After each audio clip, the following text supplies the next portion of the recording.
Ne touchez pas ce cadran est le deuxième épisode de la télévision américaine mini-série WandaVision, basée sur les personnages de bande dessinée Marvel Wanda Maximoff, Scarlet Witch et Vision. Il suit le couple alors qu'ils tentent de dissimuler leur pouvoir tout en vivant une banlieue idyllique des années 1960. Un étrange personnage habillé en tenue d'apiculteur avait fait irruption dans le quotidien tranquille de Wanda et Vision. Dans l'épisode 2, celui-ci réveille le couple en pleine nuit. Sur sa combinaison, on peut voir le logo de l'organisation SVOR. Perturbé par cette apparition, Wanda décide alors de remonter le temps afin de l'éliminer de sa parfaite petite réalité. Mais qu'est vraiment devenu l'homme en tenue d'apiculteur? Depuis la diffusion de l'épisode 4 de WandaVision, qui marque un gros virage dans la série, on sait que ce personnage n'est autre qu'un agent du SVOR qui a tenté d'infiltrer Westview. Depuis sa sortie des égouts, l'apiculteur n'est pas réapparu. Or grâce à l'histoire de Monica Rambeau, on comprend que les personnes du monde réel qui entrent dans Westview se transforment en résidents de la ville et oublient leurs souvenirs extérieurs. C'est ainsi que Monica est devenue Géraldine. Mais lorsque celle-ci a commencé à se souvenir de détails du passé, Wanda l'a immédiatement éjectée hors de sa petite bulle. A-t-elle réservé le même sort à l'apiculteur? Dans l'épisode 2 du show Disney+, on voit la sorcière rouge remonter le temps, et non expulser l'intrus. Pourtant, Wanda semble bien avoir reconnu qu'il s'agit d'un agent infiltré et ne devrait donc pas tolérer sa présence. Wanda a-t-elle tué l'agent du SVOR? Si elle ne l'a pas renvoyé hors de Westview, et que le personnage n'est pas réapparu sous les traits d'un résident, il ne reste peut-être qu'une seule possibilité. Wanda a pu tout simplement tuer l'intrus. Ou bien ce dernier est devenu un simple apiculteur et n'a donc pas eu l'occasion de revenir dans le quotidien du couple.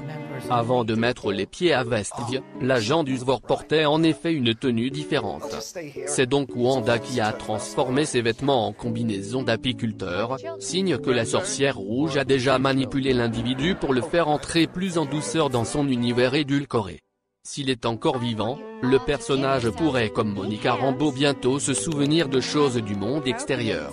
Wanda pourrait alors prendre une décision plus radicale pour se débarrasser définitivement de cet indésirable apiculteur. Pendant ce qui semble être les années 1960, Wanda et Vision commencent à entendre des bruits étranges en dehors de leur maison. Le lendemain, ils préparent leur acte de magicien pour un spectacle de talent de quartier pour les aider à s'intégrer aux voisins. Vision décide d'assister à la rencontre de la montre de quartier avec ses collègues voisins masculins, mais Wanda voit un hélicoptère jouer en couleur dès qu'il part. Elle est distraite par Agnès, qui l'invite à accueillir une collecte de femmes animée par Dottie John, le dirigeant du quartier, et se lie d'amitié Géraldine. Les hommes de la montre de quartier se rencontrent. Bienvenue Vision, qui avale accidentellement un morceau de gomme qui lui a été offert. Incapable de le digérer, la gomme avalée le fait agir d'intoxication. Wanda parle avec Dottie, au cours de laquelle une voix l'appelle à travers la radio, lui demandant qui est responsable de la cause de sa situation. Une fois de plus, elle est distraite alors que Dottie demande à qui elle est devant la radio se brise, et le verre de Dottie se brise. Elle saigne de couleur, mais les conditions reviennent rapidement à la normale. Lorsque la Vision arrive au salon des talents, sa condition le conduit à révéler par inadvertance ses superpuissances. Les capacités de Wanda le couvrent. Vision, à ressembler à la Vision, il fait de simples astuces magiques et que Géraldine est téléportée dans le cadre de la finale de la loi.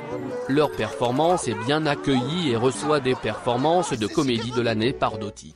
Quand ils rentrent chez eux, Wanda devient rapidement et inexplicablement enceinte. Comme elle et Vision sont sur le point de célébrer, ils entendent le bruit à nouveau et sortent de trouver un apiculteur qui grimpait des égouts. Déurgée de cette vue, Wanda rembobine les événements à l'écran. Sa grossesse se révèle et le monde qui les entoure change soudainement dans une esthétique remplie de couleurs des années 1970. Une publicité lors du programme WandaVision annonce des montres Strucker avec le logo Hydra sur eux.